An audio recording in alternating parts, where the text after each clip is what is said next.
All right, so I was in charge of building the bridge truss system. So the first thing I did was came up with a realistic game plan, including stringers, driving deck, and any other vertical members that were needed. I was then able to use fusion and laser cut and then assemble into my truss bridge using 1/4 inch all thread along with nuts. I then used sum of forces and method of joints to analyze the members themselves and find any forces, along with shear and moment diagrams to help find more values. So the progress of each discipline, this was pretty successful as we were not able to break it. However, my biggest insight gained from testing is that I over-engineered this by a lot. We're able to hang from it using a climbing harness and not break it, which is great, but at the same time, for what we're designing to and what we need, it is super overkill and super over-engineered. So, integration steps you challenged was just some, normal putting it all together, just little things here and there and stuff not lining up, having to trim a few things, but my big takeaway and next step is on my next bridge is to come up with a better design that focuses on lightweight and a little bit sleeker of these members so that it is not as bulky and strong enough to withstand all the forces, but also get back to the main scope of work of being lightweight and functional. Hello, I'm Mehmet. These are the parts that I bought first of all, and the performance of them.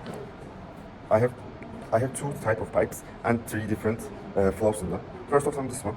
This is really highly reduced the income flow, and I think this is unusable unfortunately. And then I made this kind of pipe, income and outgoing. And I made two different filters. One of them has sponge in it, another of them has fabric in it. This one reduced less than this one. Well, I made them, one of them for green pump, another of them for black pump. And that's, I think, all. Okay, so these are the performance metrics of the rover based on prototype 1. First off, the progress that we made when integrating together. The wheels actually integrated very well with the DC motors. The DC motors connected to like an axle, and one of the axles we used like a wooden dowel. The other one, the wheels just hooked directly up to two DC motors that were remote controlled. And the axle hole that I have right here fit perfectly right onto the DC motor. So pretty much we were able to get a lot of the power out from the DC motor that we needed. But I'll talk about the wheels in a little bit. The wheels were also very easy to print. As you can see, they're thoughtfully sized. You could print quite a few of them on one job. They didn't really require any supports, used a minimal amount of material to print, and were done relatively quickly. So I was pretty happy with the performance of the wheels. Also pretty easy to design. One other thing that I would like to mention for the prototype 1 testing results is that the DC motors did function, but what they didn't function with was the remote control. So we believe it was an issue with the channel, maybe dictating which channel did what, whether it was drive or steering. The DC motors had an issue with the remote control. So in the future, what we could do is look at programming the remote a little bit better, or how the DC motors are integrated with the remote so that we actually get equal power to the wheels so we can actually control how fast the rover goes and where the rover steers. The chassis was strong. It served well today.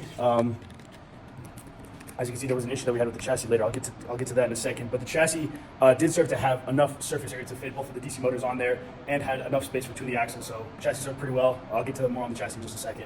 So some insights that we gained from testing. We found that the chassis was actually way too heavy, way too thin, and didn't have holes so that we could actually connect the DC motors to the chassis. So we had to drill a couple holes on top so we could connect it.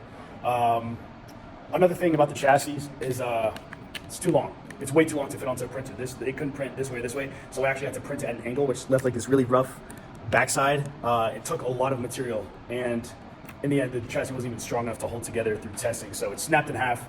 It was way too heavy, way too thin.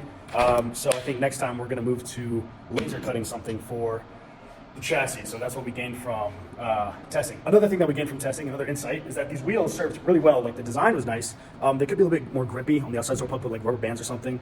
The issue was these are hollowed out. It's almost like a chamfer. And so when the axle goes through this hole, the wheel's left free to just wobble on its axis. And so when we tried driving it, the wheels were just wobbling over the place.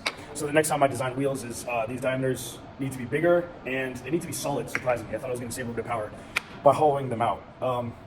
Integration challenges, obviously I had to drill through the deck in order to put the DC motors on here.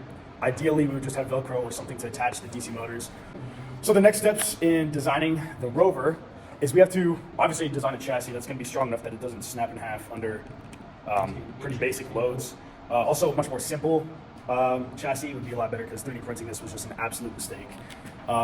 Making this a little bit wider so that we can get all the parts that we need on the chassis would be ideal. And also fixing the wheels so that they don't wobble and that they don't slip out on the axle or the ground would be perfect. And once we complete all those steps, we should have a fully functional party rover.